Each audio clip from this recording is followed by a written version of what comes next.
Hai teman, selamat datang di channel Sekate New. Jangan lupa pada teman-teman untuk like, komen, dan subscribe supaya tidak ketinggalan update dari channel ini. Mimin ucapkan terima kasih. Selamat menyaksikan. Terpaksa menikahi Pak Ustadz, season 3, bab 115. Akil langsung melengos pergi. Aira sampai tidak bisa mengalihkan pandangan dari lelaki itu. Andai ia tahu Akil adalah laki-laki yang dihina dan ditolaknya mentah-mentah, Aira memang belum pernah bertemu dengan Akil sebelumnya. Bahkan diperlihatkan fotonya saja tidak saat ia akan dijodohkan waktu itu. Mimpi apa lu ketemu sama cowok ganteng? Asli ini mah, namanya bencana membawa bahagia. Lu hampir kejedot, tapi bisa lihat dari deket si ganteng itu, celetuk Hanum teman Aira. Sumpah, dia ganteng banget, tapi kayaknya bukan artis ya. Bukanlah, kalau emang artis mungkin dikawal bodyguard kali. Aira kecewa saat ia tidak lagi melihat sosok Akil yang hilang saat berbelok. Ia terpesona karena paras rupawan Akil. Entah ia masih akan terpesona atau tidak saat tahu jika Akil itu lelaki yang dulu sempat akan dijodohkan dengannya. Kalau bisa ketemu lagi, berarti dia jodoh gue, celetuk Aira. Enak banget lu ngomong gitu. Dia aja belum tentu mau sama lu. Terus gimana kalau dia udah nikah atau duda anak satu? Enggak apa-apa. Semua itu termaafkan karena dia ganteng banget. Gue rela kok. Enggak apa-apa kalau dia duda, ucapnya dengan wajah berseri-seri. Bukan cuma lu aja, gue juga mau kali kalau duda seganteng dia. Lelaki idaman Aira memang yang paling utama adalah wajahnya yang rupawan.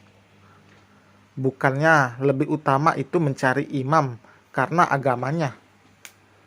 Mungkin ilmu yang disampaikan sang ayah belum macet dan belum sampai ke otak Aira.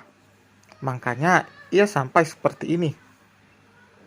Seharusnya ia bisa menjaga pandangan apalagi pada hal yang haram untuk dilihatnya. Udah, ayo balik, ajak Hanum. Gak sia-sia lu ajak gue kesini. Hanum mengeringit. Lu kelihatannya sukanya serius banget. Lu mau cari tahu soal si ganteng tadi? Pokoknya kalau nanti gue sama dia ketemu lagi, berarti dia jodoh gue. Hanum hanya menggelengkan kepala, melihat Aira yang begitu bahagia hanya karena melihat lelaki setampan Akil.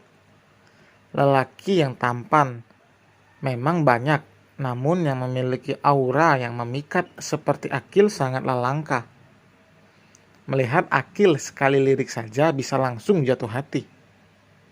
Semua itu jelas turunan dari sang ayah, yang juga masih terlihat gagah di usianya yang sudah tidak muda lagi.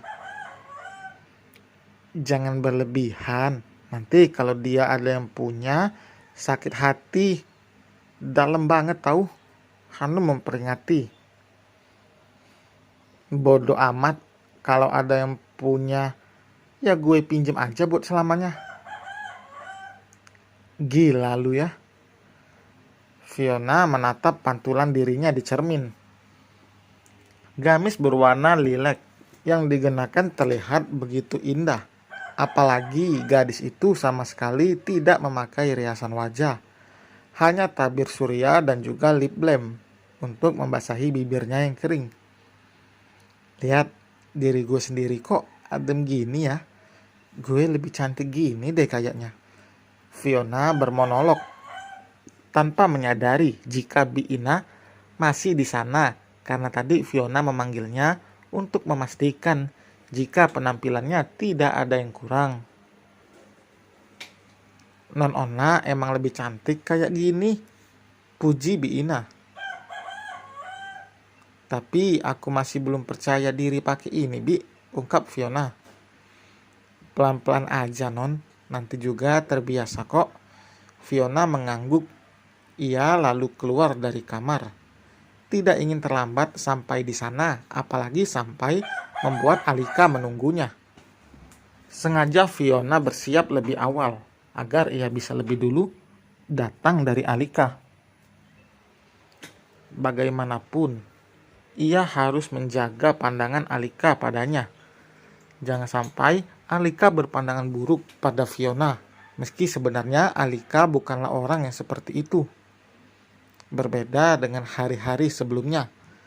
Kali ini Fiona sama sekali tidak memakai penyamaran apapun. Ia ingin hidup normal, tanpa harus bersembunyi-sembunyi agar tidak ketahuan. Toh Fiona juga sudah mengundurkan diri dari dunia yang sudah membesarkan namanya itu. Kemarin Elisa sudah mengurus beberapa pembatalan kontrak. Sejauh ini belum ada yang bersikeras tidak menerima pembatalan kontrak. Fiona berharap niat baiknya ini dilancarkan jalannya. Fiona sangat rindu dengan kehidupannya yang normal seperti dulu. Ia bebas pergi kemanapun tanpa khawatir ada kamera yang mengintai. Sekarang meskipun ada kamera yang mengawasi, namun Fiona tidak akan memperdulikan itu. Ia menganggap dirinya sekarang hanyalah orang biasa, bukan lagi public figure yang dikenal dan dikagumi banyak orang. Gadis itu turun dari mobil dan memanggil Alika yang baru sampai. "Tante," Alika melambaikan tangannya pada Fiona. Alika datang membawa Ivy.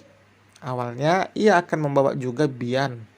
Namun saat akan berangkat tadi, Bian tertidur dan Alika tidak tega untuk membangunkannya. "Udah lama?" tanya Alika. "Nggak terlalu, Tante," jawab Fiona ramah.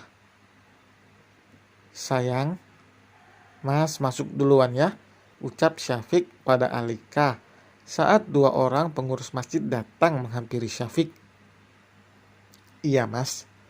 Melihat Syafiq dan Alika yang masih terlihat mesra, membuat Fiona mengulum senyumnya.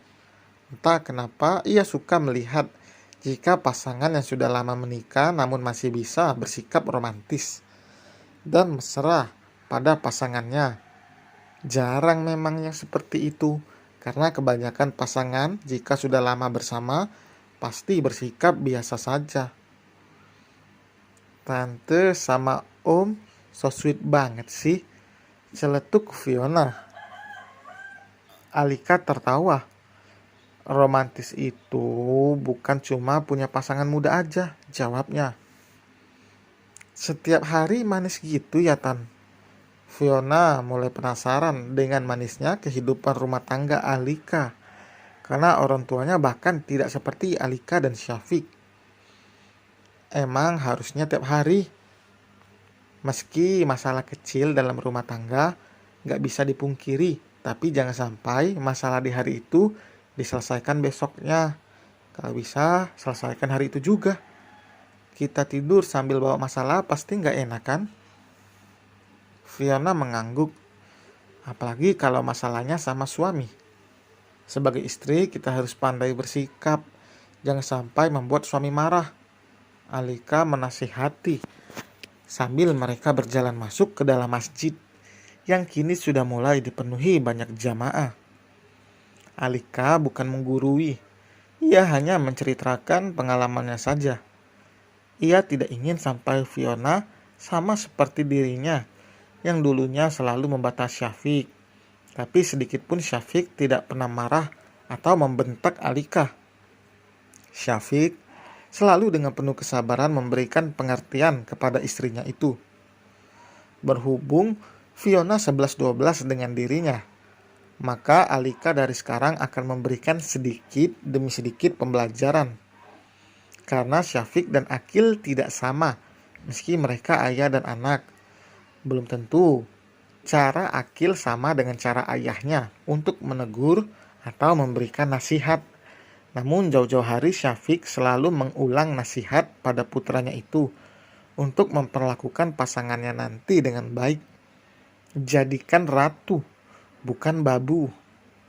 Wanita akan dijadikan ratu saat bertemu dengan lelaki yang tepat, namun akan menjadi babu saat bertemu dengan lelaki yang bejat. Maka bagi wanita harus pintar mencari suami. Mencari lelaki untuk dijadikan imam memang tidak mudah. Jika mendapatkan lelaki yang tepat, maka hidup kita seperti di surga. Namun jika sebaliknya, maka hidup kita akan seperti di neraka. Tante lupa minum kopi, ujar Alika saat mereka beberapa langkah lagi masuk ke dalam masjid. Tante ngopi juga? Alika tersenyum lebar. Enggak selalu, cuman kalau ikut kajian aja. Takutnya ngantuk, nanti tiba-tiba ketiduran gimana? Malu dong nanti. Fiona terkikik geli.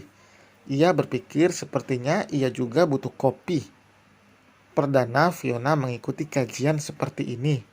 Ia sudah menduga jika dirinya juga akan diserang rasa kantuk.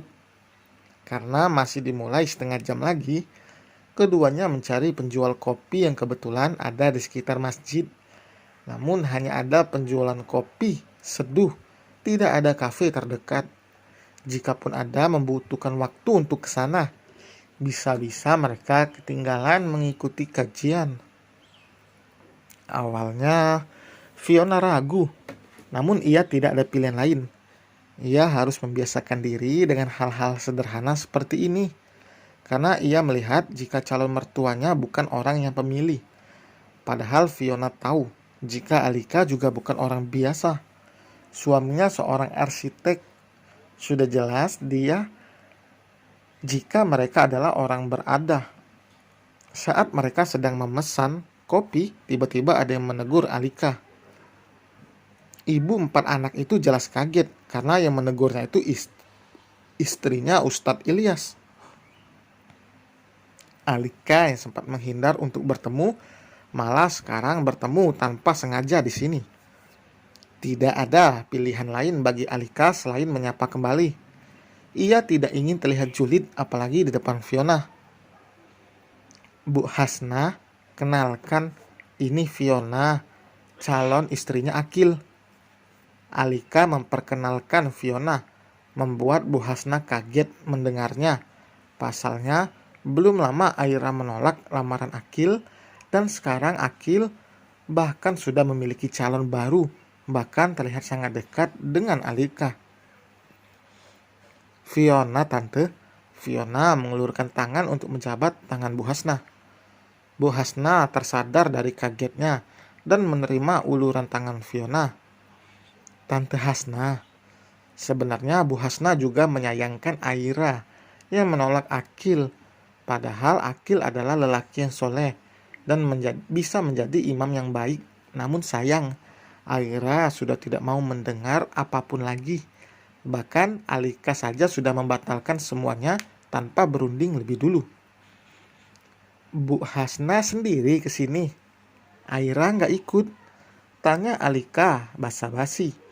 Meski sebenarnya ia sangat ingin pamer calon mantu pada Aira, agar gadis itu menyesal telah menyia-nyiakan lelaki sebaik Akil tanpa mengenal lebih dulu Akil seperti apa. Dan selesai teman, terima kasih telah mendengarkan. Jangan lupa like, komen, dan subscribe. Sampai berjumpa di bab berikutnya. Bye.